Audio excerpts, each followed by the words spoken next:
le Dieu de ma vie. En toi j'ai trouvé le salut. Reçois, oh Dieu, l'adoration d'un cœur que tu as sauvé. Je veux t'adorer.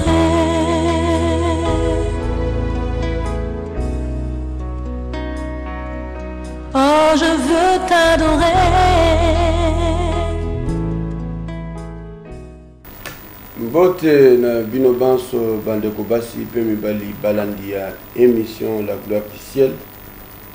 Tosepeli pe tozana esengo kukuta na lisusu elongo po tokoba ko tanga pe ko landa makomi ndenge za koloba na makambo matali bomo na biso awas na se pe na ndenge nini esengeli tokoba ko milengele pote tango mokolo yango ekokoma tozala na confusion te ndeko mwasi pe mobali yo muntu oza kolanda biso lelo na sepeli na lolenge ozali fidèle na tranche oyo ya quelques minutes oyo kozali kopesa biso occasion ya koloba makambo matali avenir na biso pembeni ya nkolo Yesu kuna na likolo na royaume ya Nzambe.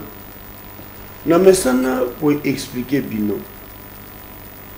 que bomo na biso awa na mokili eza ya libela te. Ndenge tokelama Biblia eza kolobela biso ke tokelami na elilingi ya Nzambe. C'est-à-dire que bazwi nzoto oyo tozanango oyo Nzambe asaleli biso atie souffle de vie na ye na kati na biso po toyeba kozala na bomoi oyo aza nango. Pe na mesana koyebisa bino ke nzoto tozanango ezali nzoto epesami na biso po toyeba ko vivre na mokili oyo ezali matériel, ezali physique. Mais la vie que nous avons reçue ne se limite pas à ce que nous passons ici sur cette terre. Nous avons un avenir auprès du Père. Alors esengeli tango yoza na bomoi na sa mokili oyo oyeba kotia pe na makanisi na yo ke makambo nyonso ekosukela awa te. Na mesana pe koyebisa bino ke nzoto tozali kolata lelo ezali lokola enveloppe, ezali eloko batongeli biso po le vrai toi oyeba ko vivre na mokili oyo ezali matériel koleka na nzela ya nzoto bapesi yo. Kasi soki okanisi ke vi na yo nyonso esukeli na nzoto olati awa na sa mokili oko regrette na nsima mikolo tango se retrouver liboso ya jugement pe Nzambe koyebisa yo maye nyonso nasalela yo suka nango ezali wapi. Ndeko mwasi pe mobali toza kokoba na ba exhortation oyo aussi longtemps que Nzambe akopesa biso makoki pe pouvoir ya kolobela yango esengeli to continue kolobela yango.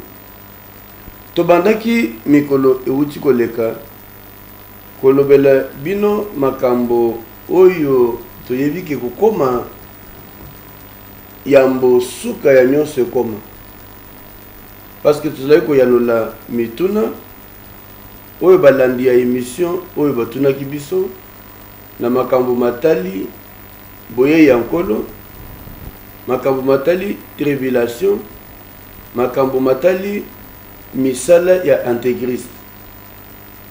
Nakolobele bino makambo matali les activités d'antéchrist sur la terre, mais ces choses n'apparaîtront pas avant, aussi longtemps que makambo mosusu tolobaki ekomi nanu te. Toyebisaki bino que na mukanda totangaki na kosongela yango lelo te. Totangaki na 2 Thessaloniciens chapitre 2e kobanda na 3e verset tozokokita.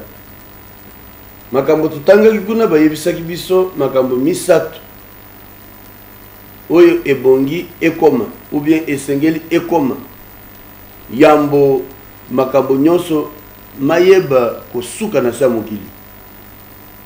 Soki oza ko continuer komene vie na yo na lolenge yo oza kotambola sans koyeba que la fin de toute chose est proche, tu risques d'être dans la confusion. Makambo misatu oyo tolobaki yambo kolo Yesu Kristo azonga na mokili kokamata ekelezia na ye ou bien kotombola lingomba na ye ou bien kokamata basantu pona kokende na bango ndenge ye moko alobaki na biso bisika ezali ebele na ndako ya tata esengeli nakende kobongisela bino bisika yango ke tango na kosilisa pe na kobongisa makambo nyonso na kozonga kokamata bino pe tolobaki kozonga ya nkolo ekosalema na 2 temps. Ya yambo akoya pona kukamata basantu kotombola ekelezia na ye tolobi akonyata makolo na ye awa na sa mokili te akotikala likolo na mapata baye oyo batambolaki na lolenge esengeli pe batosaki ye oyo bayambaki Kristo na baye oyo bakufaki na kati ya Kristo bakosekwa bakokende kokutana na ye kuna na likolo na mapata na insistaki na makambo matali kowe na kati ya Kristo parce que ba mingi baza kokanisa ke soki ase asali confession ya koyamba Kristo lokola mokonzi pe mobikisi na ye ata kokontinue kovivre ndenge nyonso ya lingi problème eza te aza déjà na kati ya Kristo. Mais vous vous trompez. La Bible est claire là-dessus. Bible eza koloba na biso bawe na kati ya Kristo. C'est-à-dire tango ya liwa na yo liwa ekutani na yo oza na kondima na kati ya Kristo. Soki liwa ekutani na yo opengu oza na kati ya masumu oza kotambola lolenge yo olingi okoloba te kokufi na kati ya Kristo. Na betaki lisolo ya ndeko moko oyo babetelaki nga lisolo azali mwana na Nzambe mosali ya Nzambe eye kosala ye te na ndenge mpe aza kosalela Nzambe mwana na Nzambe asali mwa lisumu moko azwi mwasi akei na hotel mwasi aza mwasi na ye te aza na libala na ye aza na ye mwasi na lingi koloba asali ekobo tango ye akei kosalela ekobo wana azali mwana na Nzambe andimele Kristo lokola mokonzi mpe mobikisi na ye akei kosala ekobo atiki mwasi na ye na ndako akei kozwa mosusu ya nzela ce qu'on appelle en français il se prostitue, il a commis l'adultère akei na kati ya hotel na chambre ya hotel pendant que ye aza kosala makambo na ye ekobo na ye na mwasi yango asali crise likolo ya mwasi yango akufi. Alors naza kotuna yo muntu ya boye akufi na kati ya Kristo ou bien akufi na kati ya masumu. Exemple na pesi yango poye permettre yo comprendre makambo ndenge ezali kotambola pe o continuer ko se voiler la face te parce que avenir eza ya yo bomo ya lobi eza yo moko na elobeli na biso balobaka okoki kobomba maladi obeli oboyi koyebisa bantu kozobela parce que eza maladi ya soni kasi suka na suka okobomba liwa te parce que tango liwa ekoya olinga te ekoyeba na kokufi ozo bomba maladi lelo ata obombi yango kachole yango osali effort pour bato bayeba te kozobela en fin de compte tango maladi wana comporté yo bato nyonso bakoyeba kobelaki okufi pe. Voilà, il est mieux de savoir se préparer aujourd'hui pour vivre comme Dieu le veut. Vous savez, il y a un passage que je veux vous lire avant qu'il ait continué ma kambo nazako tangi sebino. Ma kambo matali vina biso. Donc il y a 2 Corinthiens chapitre 5 na verset 20 et 21. Nazotanga boy. Nous faisons donc les fonctions d'ambassadeur pour Christ, comme si Dieu exhortait par nous. Nous vous en supplions, au nom de Christ, soyez réconciliés avec Dieu. Celui qui n'a point connu le péché, il a fait devenir péché pour nous, afin que nous devenions en lui justice de Dieu.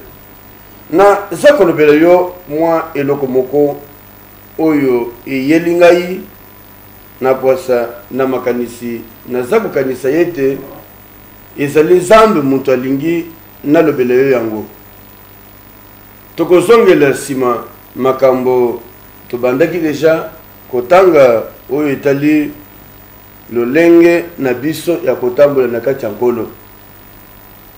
Yoka Thomas Paul asakoloba makambo mutuya nakobandela na verset 18. Et donc bon toloba natanga na verset 17, c'est très bon, très important. 2 Corinthiens chapitre 5 nabandi na verset 17 pe na kusukela na verset 20. Thomas Paul azako tangisa biso eloko moko mutuya na kolinga oyo kango. Alobi boy, si quelqu'un est en Christ, c'est-à-dire ceux qui montent à botami yasika na kati ya Kristo, c'est ça le point de départ. Ceux qui sont na kati ya Kristo te okozala jamais na présence ensemble tango yemoko akolinga kotombola ba ndimi pe ba santu bakutana na ye. Donc le départ de toutes choses concernant la Christ. Alors la Bible le Bible, si quelqu'un est en Christ, il est une nouvelle créature. Les choses anciennes sont passées. Voici, toutes choses sont devenues nouvelles. Et l'ingolobanine, ce qui kala, ozalaki kotambola na lolenge olingaki. Kosala masumu, kotambola na nzela elongo banite, kosala mayenyoso olingi. Bible elobi na biso boye, soki oyambi Kristo okomi ekelamu ya sika. Soki oza na kati ya Kristo oza ekelamu ya sika, oza lisusu oyo ya kala te. Esengeli vi ya sika ezala na kati na yo. Ici naza koloba boye po naza kotangisa yo oyo osi oyamba Kristo. Naza kotangisa yo pe yo nano oyamba Kristo te. Pona koyebisa yo que la vie de Dieu est kobana na kati na biso que quand Christ est en nous. Et que c'est possible pour nous te. Oyeba ko vivre une vie sainte, une vie agréable à Dieu.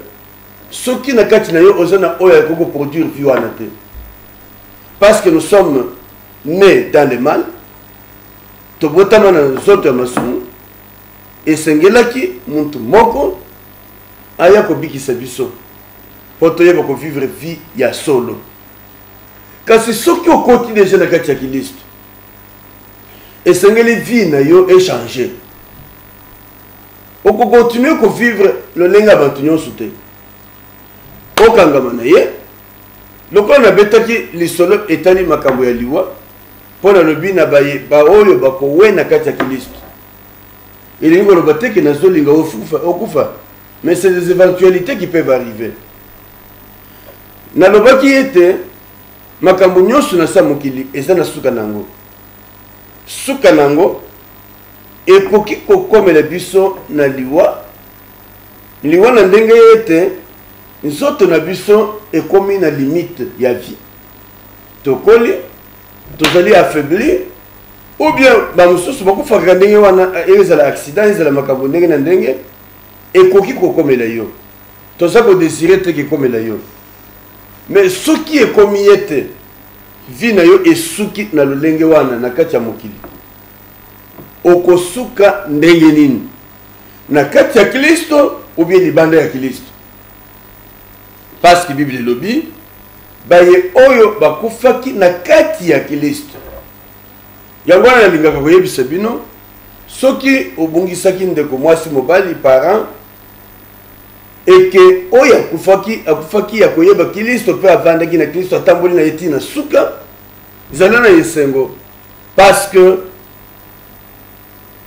okukutana na ye na royaume ya Nzambe mais sengeli yo pe oyeba kotambola tango za na bomo ina zela elongo bani pour que tango moma wane kokoka eza la perte pona yote ndenge na mesana koloba yango ndenge ntoma Paul atangise biso yango alobi ke kokufa pona ye eza lintomba. Ça veut dire que eza na bantu mususu kokufa na bango eza lintomba te eza perte na kolinga soki lelo na saleli Nzambe na sa mokili awa pe na lungo na mokili parce que liwa ekutani na ngai ou bien eloko songolo esali ke nazala lisusu na bomo ite que ce moment-là ça soit un moment de joie de gloire où on glorifie le Seigneur d'avoir amené un ambassadeur dans le monde qui les rappelle auprès de lui. J'ai introduit un texte où on a ça qu'on expliqué bino yango na ça qu'on tali sabiso bino makambo matali ba ambassadeur de Christ. On va cause la rappeler auprès du Père. C'est très important où on a ça qu'on introduire. Alors on a le boy. Alors ce qui monte à la carte Christ, c'est que après ça bomo ina Christ a commis et que la muyasika. Ya liboso o esengeli osala bosana makambo ya kala. Parce que tango côté na carte Christ au sengi pardon, pe pardon et pe samelio. Bible le dit que ceux qui otubeli, si tu confesses tes péchés, ata izalaki mutane, ata izalaki ndenge nini, akolimbisa yo pe akosokola yo kokoma pembe. Ndelo kwa liboso. Batu mingi bapesa mitema na bango na Kristo. Mais na bomo ndenge basa ko continuer ko kanisa vi na bango akala. Vi wana sa ko juger bango mikolo nyonso. Na yepona yebisa yo soki oza na kati ya Kristo. C'est-à-dire aussi opesa bomo na Kristo. Osenga ye pardon. Asa limbisa yo. Okomi ekelamu ya sika. Kokanisa lisusu makambo elekate. Mingi parmi biso. Basa ya kolimbisama. Bayambami na kati ya ndako ya Nzambe. Bakomi bana na Nzambe. Kasi basa ko continuer ko vivre na culpabilité ya makambo basalaki kala. Je voudrais vous dire ceci. Atako ezalaki ke lobi osalaki lisumu ya munene, oyo ozokanisa ya munene koleka nyonso. Mais moi je vais vous dire, ya munene ya mukeza te, eloko nyonso sali eza ekobo, ezali mabe, ezali boye, ezali sumu na miso Nzambe. Soki osalaki yango, et que na minute ndenge tozokoloba na yo boye, o décide obongo la motema. Oyambi Kristo na bomo ina yo. Oponi zela ya sika. Okomi ekelamu ya sika parce que okoti na kati ya Kristo. Na ça ko insister parce que na lingina expliquer yo likambo moko o etali cause bozali na yo na kati ya Kristo. Pour ce que okoti na kati ya Kristo okangama na tino mukolo suka okutana na ye. Alors ceux qui aussi opesa bomo na Kristo. Ce que ça kotambola na ye. Kokanisa lisusu makambo eleka te. Toma pona ce que talisa biso lisusu boy. Alobi naza kosala eloko moko. Naza kobosana maye nyonso etikali sima. Elingolo banini. Maye manso sala ya mabe. Maye manso bakosela yo. Oyo kotisa motema na yo kuna na kati. Soki osi décision ya kopesa mwenye na Christ, il te pardonne. Il te pardonne totalement. Je voudrais dire à quelqu'un qu'on continue à vivre dans la culpabilité ya makambo ilekate. Oko ko misala pe mabe pamba. Ata ko panda ozotambola na nzambe. Kwei na masumu ata ya makasi ya muzindo koleka ko misala mabete. Lokola na utai ko mona image moko. Image yango ezali ya prêtre moko parce que ba funda qui était azali ko pratiquer pédophilie za ko zo bana mike ya basi lokola basi na ye lokola makambo yango etamboli mingi epesi soni makasi ami diembiki ami bomi ezali une histoire réelle et outi kolekana na Côte d'Ivoire. Un prêtre à Midiambieki parce que bakizé na makambo ya pédophilie. Je voudrais te dire ceci. Bible lobi atali sumbu na yo ezali mutane ezandenge nini. Il n'y a pas un seul péché pour lequel Jésus est incapable de vous pardonner. Je déplore ce qui est arrivé à cet homme de Dieu, mais je voudrais te conseiller. Ce qui a bafundi yo na makambo ndenge komi diembeke eza solution de. Parce que kukufa libanda ya Kristo. Si on t'accuse d'avoir fait une chose, ata reconnaître que ya solo sali yango et que zeli kambo ya soni ndima soni mikitisa liboso nzambe mikitisa na makolo ya Yesu Kristo alimbisa yo olia kukufa ko se suicider comme isala mabe na yebi pe muntu moko azalaki serviteur de Dieu ye et comment la qui était na ndenga sa kotambola atamboli na zele moko ya biente apesi atie mwasi moko zembe oyo azalaki mwasi na ye te ye azalaki mobali ya libala aza na mwasi na ye na ndako na ye akei asumuki akwei na mondimi moko atie ye zembe ayebaki te ke mokolo bango bakoyaki mwasi wana akangamaki mpe atikalaki na retard lere mwasi wana ye koyebisa ye ke naza na problème namoni naza na retard mpe makambo yango eyebanaki déjà parce que balobelaki yango bachef na ye amoni somo bakomi kopoursuivre ye adécide komiboma azwi mbeli amikati bavel pour que makila etanga akufa. Je voudrais dire à quelqu'un qui a fait une telle chose que ce n'est pas la solution. Si tu meurs dans ces conditions-là, tu es parti pour l'enfer parce que tu mourras dans le mal. Accepte ton sort qui est arrivé, demande pardon au Seigneur, le Seigneur te pardonnera. Mais quand le Seigneur te pardonne, la conséquence du péché existe. Le col au tchaki, moi si j'aime, ceux qui ont limbisi, j'aime vous continuer. Moi je n'ai pas beaucoup de temps. Et que c'est le seul pour nous, mais ne les regarde plus dans l'œil du péché. Considère que Dieu t'a pardonné. Cet enfant n'a rien à voir. Nakutani pe na bana mususu bango botama na ndenge wana baza ko continuer ko se condamner tous les jours de leur vie ka botami na ndenge mabe et que yé azali voué à la perdition. Non. Si ton père ou ta mère avait vécu une vie de péché, qui va botter dans les masumu, cela n'a rien à voir avec toi. Toi, tu es une créature à part et entière. Et Sengeli, omibatela, omipesa na nzambe, nzambe ya kolimbisa yo, pele komibomate avant l'heure. Makambo na sakoloba awo, ezali makambo komelaka biso mingi na société, na bisika tovandi, ya liboso na utaki kopesa bino exemple. Ya mosali wana, prêtre wana na Côte d'Ivoire, oyo pona makambo ba poursuivre ye ya pédophilie, a décidé komi boma. Na lingina yo bana yo komi boma na lolengo wana eza solution te.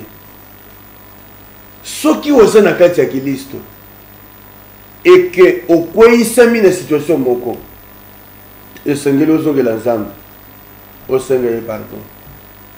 Et la Bible dit qu'il est fidèle et juste pour te pardonner. Et c'est le sumo moko te na mokili, oyo nzambe okolimbisa yo te. À moins que tu aies blasphémé contre le Saint-Esprit, les péchés contre le Saint-Esprit. Ça, c'est autre chose, nous en parlerons. Mais ça, c'est un niveau qui peut-être ne te concerne pas toi. Et généralement, ce sont des personnes qui sont dans le Seigneur, dans l'œuvre du Seigneur, qui blasphèment, qui refusent de faire ce que le Seigneur leur demande. Mais ça, ce n'est pas ton problème. Oyo makabunyo setali mokili. Na pesibino pe lisusu exemple ya muntu oyo à cause ya soni et kolzala likolo na ye kolandana na nzela tamboli pe makambo asali a décidé amiboma. Je voudrais vous dire que ce n'est pas la solution. Soki na ndenge oza kolanda ngai oza na nzela wana zonga sima senga pardon na nzambe. Soki aussi oyebaki nzambe pe otambolaka na ye et que ozali sur un chemin de perdition de ce genre, Dieu peut te pardonner et te purifier. Même makambo nazali kolobela bino etali lolenge tokoki kotambola soki toza déjà na kati ya Kristo. C'est ce qui est important.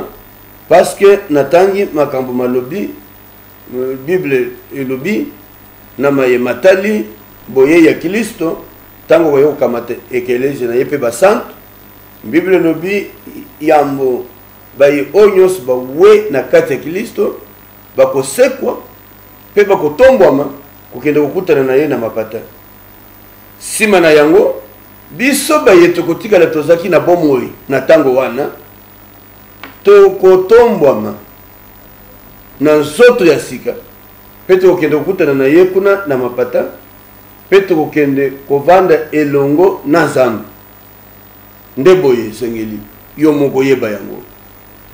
Alors na condition wana Bible elobi na biso na 2 Corinthiens chapitre 5 totangi na 17, si quelqu'un est en Christ, c'est-à-dire ceux qui oso yamba ye oza na kati ya Kristo okomi ekelamu ya sika bosana maye mabe nyonso osala liboso ya donc ici le cas bosana bazela nyonso tambolaki longola ngo pe na makanisi na yo parce que le Dieu qui te pardonne son sang te purifie. Okomi ekelamu ya sika, c'est-à-dire okomi na identité ya sika. Identité wana esengeli oyeba ko confesser yango. Obotami na molimo okomi ya nzambe esengeli sikoyo otosa lolenge ya kotambola po otikala ya solo libela po na nzambe. Alors Bible lobi okomi ekelamu ya sika makambo nyonso ya kala e osili koleka tala maye nyonso ozali kobika lelo ezali ya sika okomi ekelamu ya sika. Alors na condition wana esengeli otikala ya kokangama na ye kotambola na nzela na ye. Je ne veux pas dire que ceux qui ont commis ekelamu ya sika okovivre na mokili bantu bazate okoza na kati ya mokili oyo mabe nyonso ezali oyo makambo ndenge na ndenge ezali ba tentation ezali makambo nyonso esali. C'est-à-dire que okende ko vivre bisika ya yo moko te. Oza ko vivre na kati ya bantu. Siko na kati ya bantu oza ko vivre wana makambo mabe ndenge nyonso esali. Okozala pe tante na ndenge mokiliza ko tante. Et puis na lingina corriger loko moko. Tentation ezali lisumu te. Mais tentation ekokoma lisumu soki okoyisani na makambo oyo oza tante. Yo pendenge Bible eza kolobela biso. Makambo matali kolo Yesu. Yesu mokonzi. Ye aye na mokili. Bible elobi akendaki na désert na esobe bisika akendaki komekama. Soki omekami ekokweyi te osali lisumu te. Il faut faire une différence entre les péchés et la tentation. Comme comment? Ozali ko se retrouver dans milieu moko, tentation ezali ebele. Comme comment? Tentation de comme comment? Celui qui est tenté et qui n'a pas cédé na tentation ana asali lisumu te. Et puis il y a des gens qui continuent à confesser des choses qui ne constituent pas des péchés dans leur vie. Landaga madame. Bible le Bible. Jacques Montazo tangi se biso yango. Alors Bible. Quelqu'un est tenté lorsqu'il est attiré par une chose, amorcé par sa propre convoitise. Et lorsque cette convoitise a conçu, elle engendre le péché. Ça veut dire que tentation, il en a besoin à monde. Oh, convoitise, et ça besoin ou bien sentiment ou il a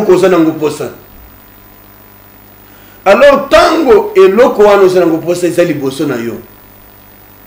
Okozala attiré na iloko wana. Nde komekama yaka. Mais soki otali yango olekisi yo osanango posa te parce que omoni ke lolengo eza koyela yo, eza lolengo moko mabe. Osumuki te. Toute personne a un désir. Toute personne a un sentiment. Toute personne a une chose qui peut l'attirer.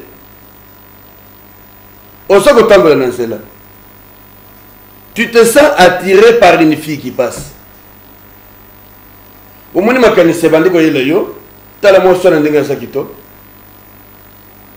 na minute wana oboyi makanisi wana obia non, je suis un enfant de Dieu, je ne vais pas céder. Tu étais devant une tentation, mais tu n'as pas succombé.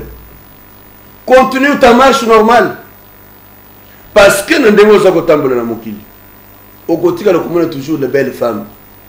Au commun bango miss na yo komona bango.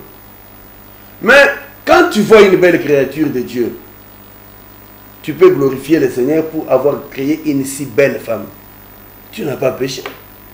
Mais lorsque au moni moi ça kitoko wana au bêti, regarde, le collègue de Konabuso, Ayembele Busso, premier regard, deuxième, troisième regard. Au tali, au apprécié, une belle créature. Maintenant, une fois, tu dis, mais c'est une belle créature. Au Gogolingaye, au Banouki Lissus, au Bandi Kolandaye, convoitise Sikoy. Donc, c'est-à-dire, tu es attiré par une chose, attirant soi. Et boti convoitise na kati ya motema na yo. O bandi ko lula eloko moni. Siko bandi ko lula eloko.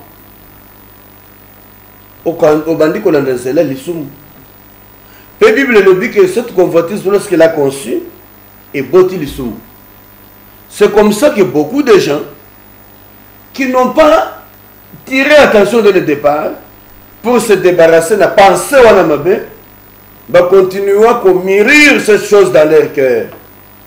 Et au bandit ko germer ko bota mbumamabe ko luka moyen nini okosala po kende kokutana na fi yango obandi kosala ba projection etikali na kati na yo yango wana ba mususu bakei aluli na tongo aluli atikali na pensée ya mwana mwasi yango na motema atikali na pensée ya mobali yango na motema akei kolala na kati na ndako na ye aloti ye alobi oh mwasi na ngai. Donc c'est commencé mal. Convoitise le motema na yo. Tu peux changer et vivre une vie correcte. Alors je voudrais dire ceci, que ceux qui ont commis que la mouyassik et l'ingi kolobate que okozalesu na mokilité. Nous resterons toujours dans ce monde. Nous vivrons à côté des péchés avec des gens qui font des pratiques, toutes ces choses. Mais nous, il nous est demandé de ne pas céder. De ne pas céder.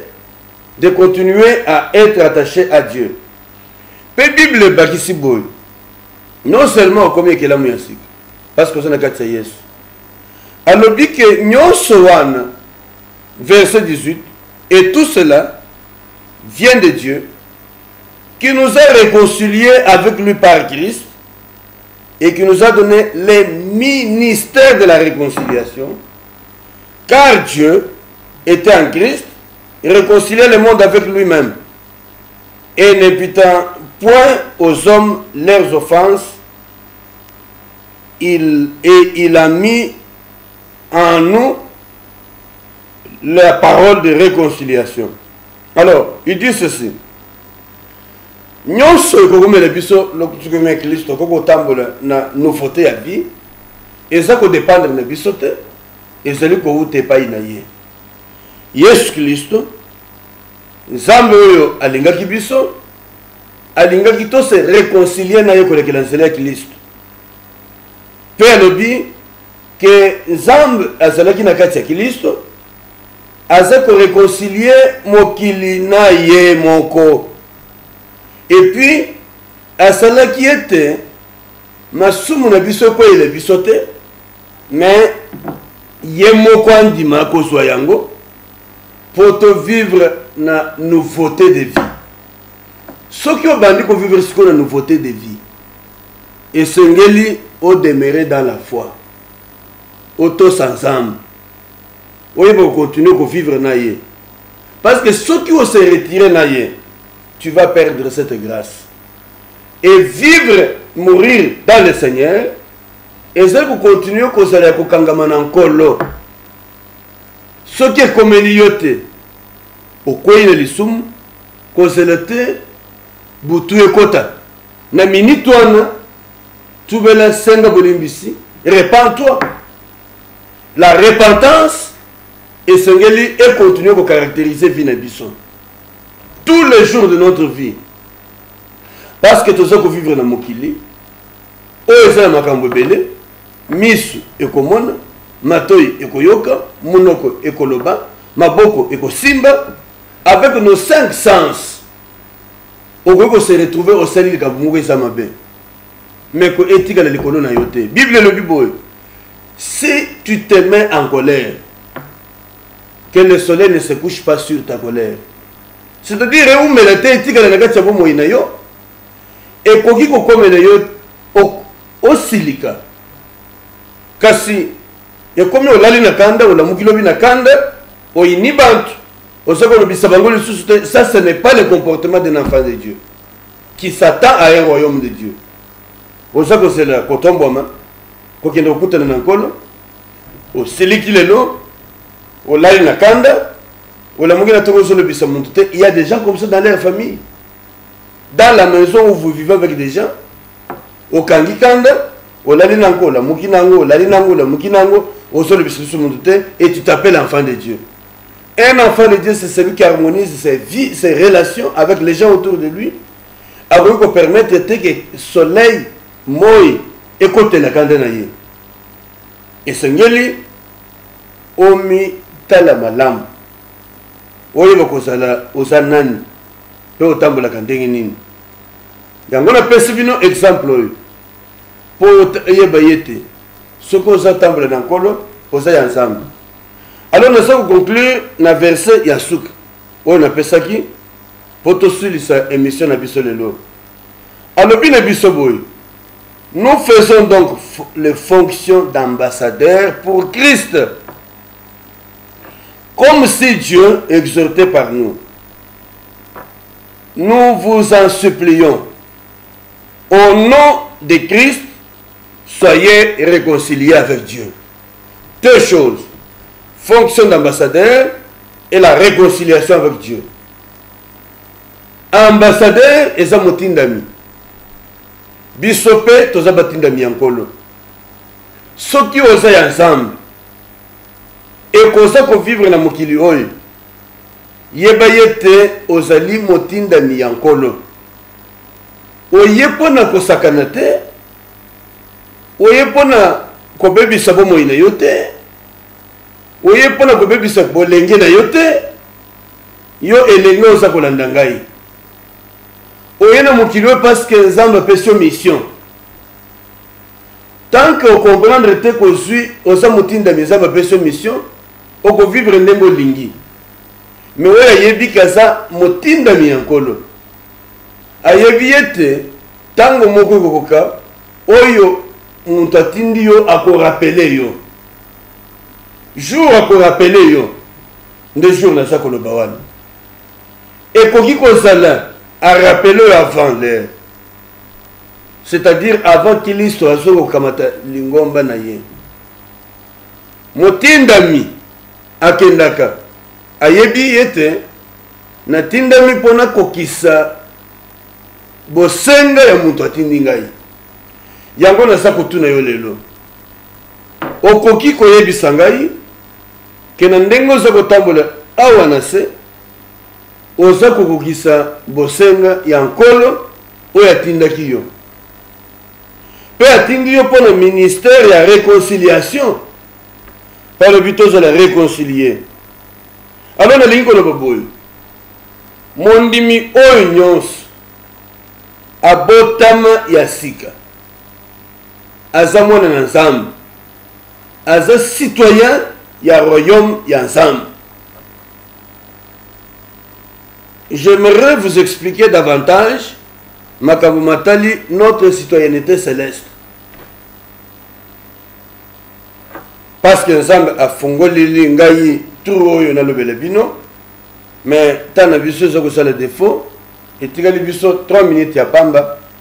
Yambo nasilisa na émission ezako landa semaine prochaine na kolobele bino Makambo Matali citoyenneté na yo ya lola. Pour yeba ke tango oza ko vivre na mokili oyo oza muntu awa na sete oza la peine lo lenge ya kobika ko vivre ezali différent na ba mususu. Alors na lobi boy tozali ba ambassadeur ya Nzambe na ndenge nini abandi ko yebisa biso ke soki oza na kati ya Kristo ozali kilamu ya sika. Donc muntu nyos apesa bomo na ye na Nzambe abotama ya sika na molimo azali citoyen ya lola et puis azali ambassadeur ya roi de gloire. Ya roto zoko rebele bino Makambo Matali émission la gloire du ciel, la gloire qui nous attend auprès de celui qui nous a créé. Touti epai na ye et bongi tozonga epai na ye. Mais le kolo to botamaki na nzoto ya masumu ye moko na bolingo na ye atindeli biso mwana na ye Kristo aza koloba ke soki tokomi ekelamu ya sika wana eza kouta epai na biso te, eza kouta epai ya Nzambe oyo abongiselaki biso ke na koleka na nzela ya Kristo toyeba kozala réconcilier na ye. Et puis alobi kazali na kati ya Kristo aza ko réconcilier mokili na ye. Soki ondimeli ye okomi ekelamu ya sika ozali réconcilier avec le Seigneur.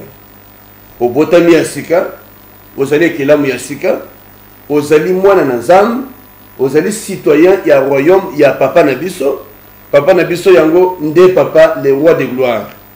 Esengeli sikoyo toyeba kotambola ndenge esengeli avant que bitumba ya suka ekomela biso désastre ezala.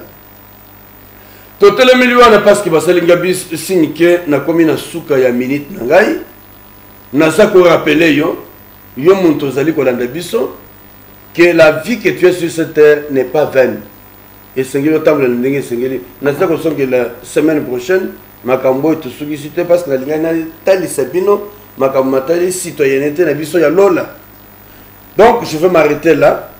Émission Oyo et Pesameli Bino na Église Famille Royale. Oyo ezali moko ya ngomba ya cité de refuge. To tiki numéro na biso ezali na écran, pe adresse na biso. Ce que vous avez besoin de biso, okobenga biso, peut-être qu'on continue pour cela. Zambe apambole bino, mais na kolinga ozo décision na motema na yo. Ce que pesa na bomo na Kristo te pesa ye bomo na yo, benga ye na bomo na yo. Ce que so pesa ye bomo na yo, tambola na nzela esengeli ko tambola pour que jour en gotango kokoka oyeba kozonga na kati ya royaume oyo uti. Zambe apambole yo, to sukisi na moi le sango mukuse. Père, nous voulons te dire merci pour ce moment que tu nous as donné, le moment de bénédiction et de grâce, où nous avons partagé ta parole. Nous avons fait notre tâche, accompli notre tâche. Nous voulons recommander tous ceux qui nous ont suivis, ceux qui sont dans quelque situation soit-elle, que la grâce de Dieu repose sur chacun et que ton amour nous accompagne.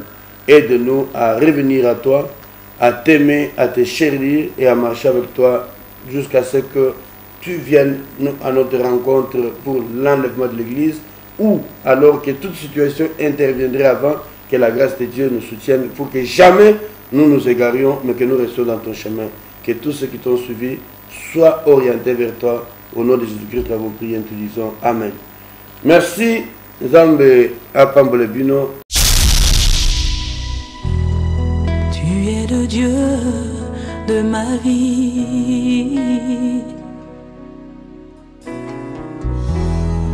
En toi j'ai trouvé le salut.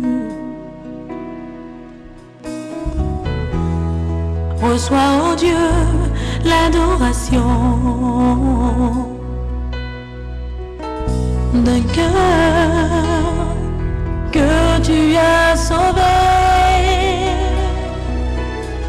Je veux t'adorer.